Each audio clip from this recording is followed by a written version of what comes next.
Hey guys, how's it going? My name is Antonio Leon and I am currently a sophomore taking 1301.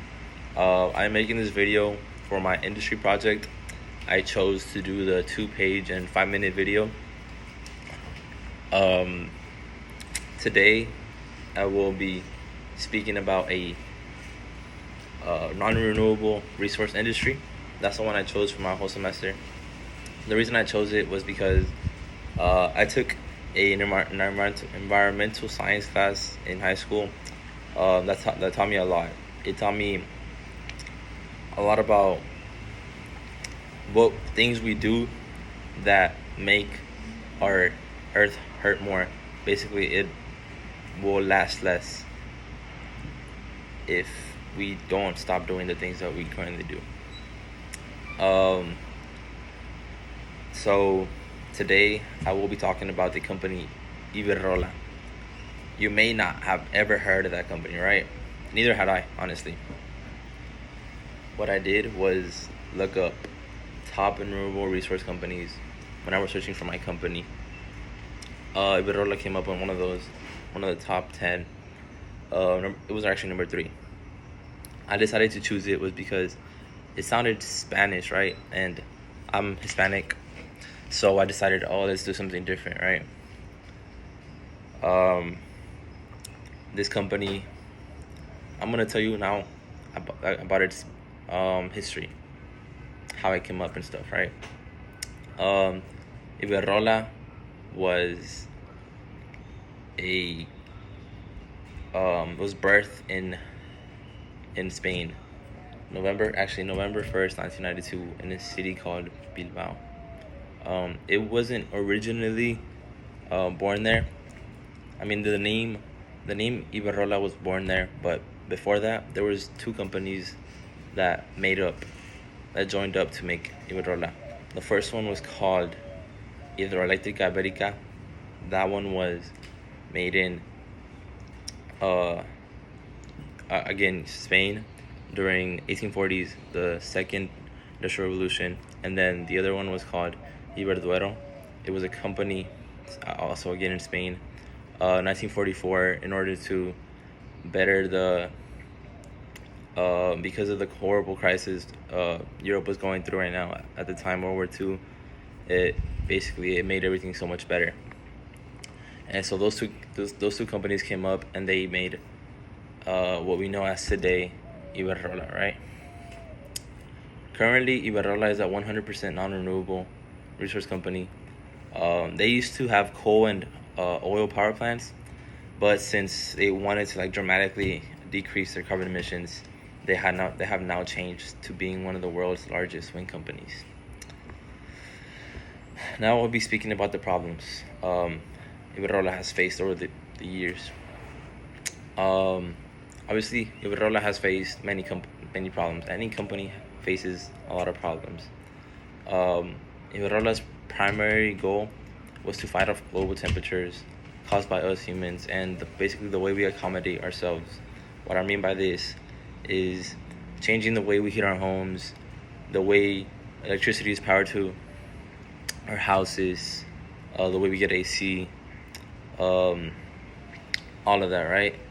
Basically, they wanted to change it to a more environmentally friendly way that can decrease the amount of carbon emissions into our atmosphere.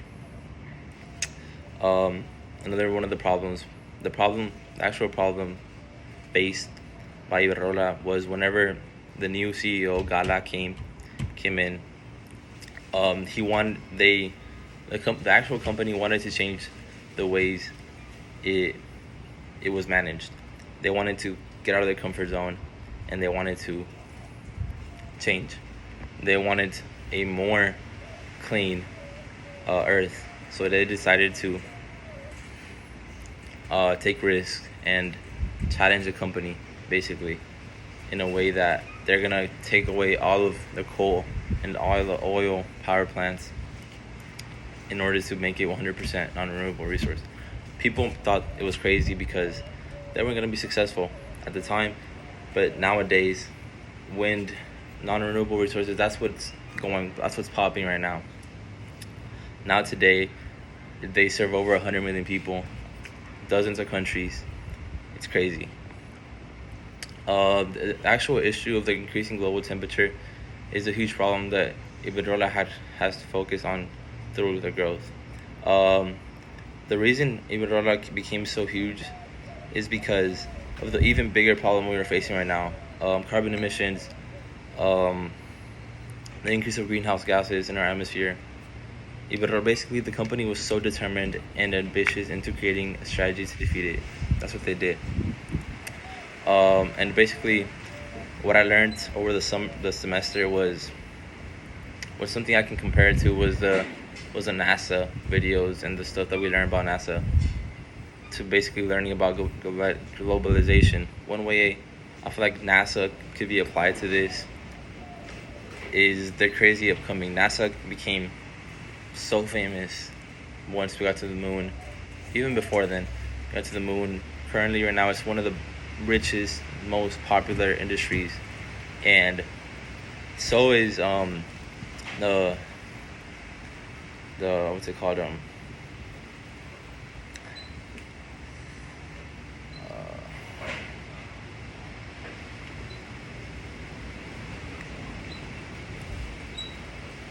not the natural resources, the